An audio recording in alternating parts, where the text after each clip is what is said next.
একটি জঙ্গলে বসবাস করত একটি টুনি পাখি। সে ডিম ফুটিয়ে 2টি ছানা দেয়। একদিন তার বাসায় শিয়াল আসে। কিরে টুনি, তুই দেখি 2টা ছানা দিয়েছিস। কি সুন্দর ছানাগুলো, খেতে মনে হয় অনেক মজা হবে। আরে শিয়াল মামা, কি বলছো এসব? ওরা ছোট ছানা পাখি, এখনো অনেক ছোট। তুমি তাদের খাবে কেন? ওদের কিছু করো না। আরে ছোট তো কি হয়েছে, খেলে তো আরো অনেক মজাই লাগবে, তাই না? তুমি আমার ছানা পাখিকে কিছু করো না শিয়াল মামু। তুমি যদি এরকম করো তাহলে আমি সিংহ রাজার কাছে বিচার দেব। আরে যা যা, আমি কি তোর সিংহ রাজাকে ভয় পাই নাকি? যা, তুই বিচার দে। তোর সিংহ রাজা আমার কিছুই করতে পারবে না। টুনি তখন বনের রাজা সিংহর কাছে যায় বিচার দিতে। রাজা মশাই, আমি আপনার কাছে একটি বিচার নিয়ে এসেছি শিয়াল মামার নামে। আরে শিয়ালের নামে বিচার নিয়ে এসেছিস? সে আবার তোকে কি করেছে? সে তো থাকে মাটিতে আর তুই থাকিস আকাশে। রাজা মশাই, আমার 2টা ছানা হয়েছে। আমার ছানাকে খেয়ে ফেলবে বলেছে শিয়াল মামা। আমার বাড়িতে গিয়ে এসব কথা বলেছে। আপনি কিছু করেন, আমার ছানাকে বাঁচান আপনি। ও তাই বল, তা আমি কি করব? আমি থাকলেও তো তাই করতাম। সিংহর কথা শুনে বুঝতে পারে সে তাকে কোনো সাহায্য করবে না, তাই সে আকাশের রাজা ঈগলের কাছে যায়। আরে টনি, তুই হঠাৎ আমার বাড়িতে, কিছু হয়েছে নাকি? হ্যাঁ ঈগল রাজা, শিয়াল আমার বাসায় এসে আমার ছানাদের খেয়ে ফেলার হুমকি দিয়েছে। আমি রাজা মশাইয়ের কাছে বিচার নিয়ে গিয়েছিলাম।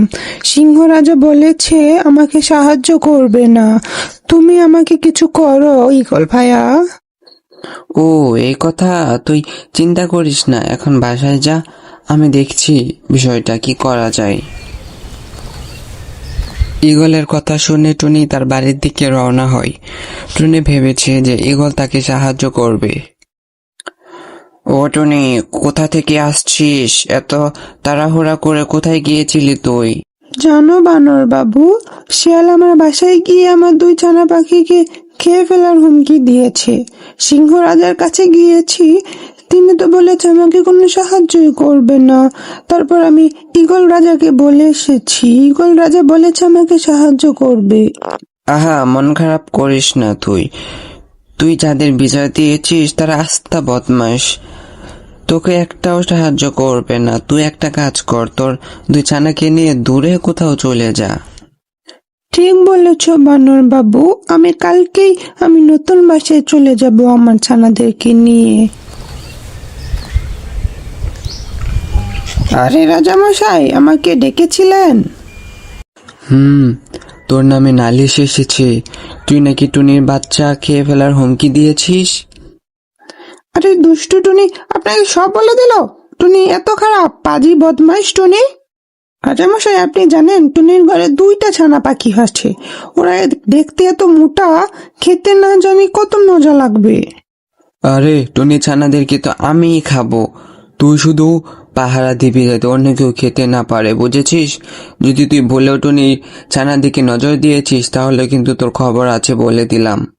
শিয়াল তখন আচ্ছা বলে সেখান থেকে চলে যায়। এখন সেখানে আসে ঈগল। আরে সিংহ, কেমন আছো? টুনি গিয়েছিল তোমার নামে আর শিয়ালের নামে আমার কাছে বিচার দিতে। হ্যাঁ, ভালো আছি। আর টনি যে 2টা ছানা আসে, দেখতে মোটা সোটা, খেতে বেশ লাগবে। কি বলো? তাহলে তো আমাকেই খেতে হবে ছানাটিকে।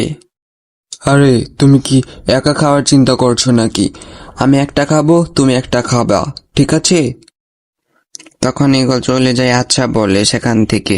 পরের দিন টুনি যখন বাসা খুঁজতে যায়, সেই ফাঁকে সিংহ আর ঈগল এসে টুনির বাচ্চা খেয়ে যায়।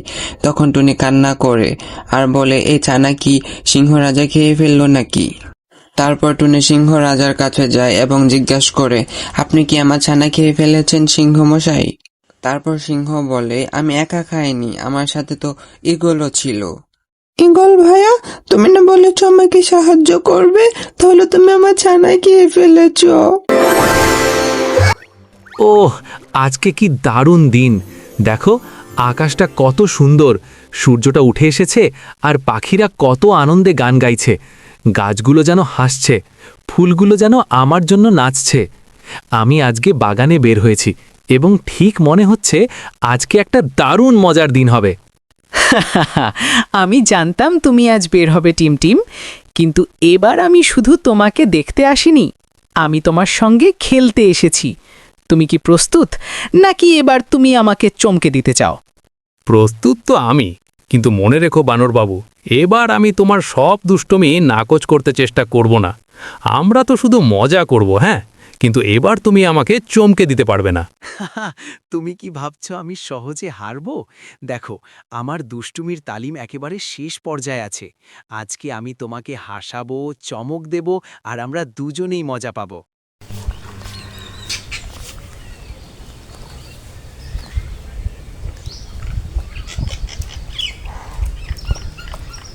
হে, সাবধানে, পুকুরের ধারে খেলো, কিন্তু খেয়াল রাখো কেউ ভিজেই বা পড়বে না। ও চিড়ি, ধন্যবাদ তোমার সতর্কতার জন্য। আমরা সাবধানে থাকব। কিন্তু বানরবাবু, তুমি আবার কি কোনো দুষ্টুমি কৌশল দেখাচ্ছ? মনে রেখো, আজকে শুধু মজা হবে আর আমরা উভয়েই খুশি থাকব। আমি কৌশল করব না, আমি শুধু একটু মজা করছি। আর তুমি কি ভাবছো? তুমি তো জানো, মজা ছাড়া জীবন একদম অর্ধেক। আজকে আমরা দুজনেই মজা করতে যাচ্ছি, তাই প্রস্তুত হও। ঠিক বলেছ, কিন্তু যদি আমরা উল্টো পড়ে যাই তাহলে তো পুরো মজা ভেস্তে যাবে। সেই জন্য আমাকে সতর্ক থাকতে হবে। তবে খেলায় আমরা নিশ্চিতই অনেক মজা পাবো। হাহা, যদি আমরা উল্টো পড়ে যাই তাহলে আমরা দুজনেই ভিজে যাব, আর তারপর মিসেস পাপি এসে আমাদের দেখে হাসবে। তবে কোনো সমস্যা নেই, এটাই তো মজা, আমরা হেসে খেলে সব ভুলে যাব।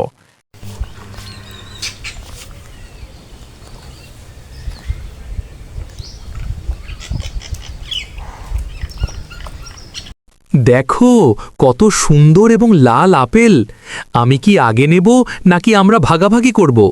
আমি চাই আমরা দুজনেই মজা পাই, তাই তোমার সঙ্গে ঠিকভাবে ভাগাভাগি করি। আমি আগে নেব। দেখ আমার লাফ কত সুন্দর। আমি যত দ্রুত লাফ দেব, আপেল ততটাই মজারভাবে পড়বে। তুমি দেখো টিম, কে আগে আপেল খাবে। আর এই খেলার সময় আমরা দুজনেই খুশি থাকব। এমনকি যদি কেউ হঠাৎ ভিজেও যায়, তাতেও আমরা হাসি থামাবো না। ও, আবার দুষ্টুমি শুরু হয়েছে। আমি দেখতে পাচ্ছি তোমাদের চোখে হাসি আর মুখে আনন্দ।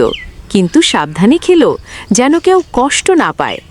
মনে রেখো, খেলা হলো মজা আর আনন্দের জন্য, তাই সব সময় সতর্ক থাকা খুব গুরুত্বপূর্ণ। তোমাদের মজা দেখতে আমারও ভালো লাগছে। টিম, বানরবাবু, তুমি দুজনেই একসাথে হাসো, দুষ্টুমি করো, কিন্তু সাবধানে থাকো। আমাদের বাগান আর বাড়ি হলো আনন্দের জায়গা, তাই মজা করলেও নিরাপদে থাকো। মা, আমরা শুধু খেলছি, আর একটু দুষ্টুমি করলেও এটা কেবল মজা। আমরা কিন্তু কারো ক্ষতি করছি না, তাই তুমি খুব চিন্তা করো না। মা, আমি সরি, আমি আর মাথায় আপেল দেব না। হয়তো আমি চেষ্টা করব, তবে মজা কম হবে না। হ্যাঁ, আর আজ থেকে আমরা প্রতিদিন নতুন দুষ্টুমি আর নতুন আনন্দ খুঁজব। আমি চাই আমাদের বন্ধুত্ব আর হাসি সব সময় চলুক, এবং আমরা একে অপরকে চমক দিতে থাকি। ঠিক আছে মা, আজকের এই দিনটি আমরা কখনো ভুলব না। সব হাসি, সব দুষ্টুমি আর সব আনন্দ মনে থাকবে চিরকাল। আমি সত্যিই খুব খুশি। ঠিক বলেছ টিম, বন্ধুর সঙ্গে মজা সব সময় সেরা। হাসি, দুষ্টুমি আর আনন্দ একসাথে থাকা যেন আমাদের জীবনের নিয়ম হয়ে যায়। দেরি হয়েছে। আজকের দুষ্টুমির সব মজা মনে রাখবে, আর এই হাসি, আনন্দ ও বন্ধুত্বের মুহূর্তগুলো তোমাদের মনে চিরকাল থাকবে। তুমি দুজনেই এত আনন্দে খেলছো, খেলা করো, দুষ্টুমি করো, আর এই বন্ধুত্ব ও আনন্দ যেন কখনো শেষ না হয়। মনে রেখো, মজা সবসময় নিরাপদ ও খুশিতে ভরা হওয়া উচিত।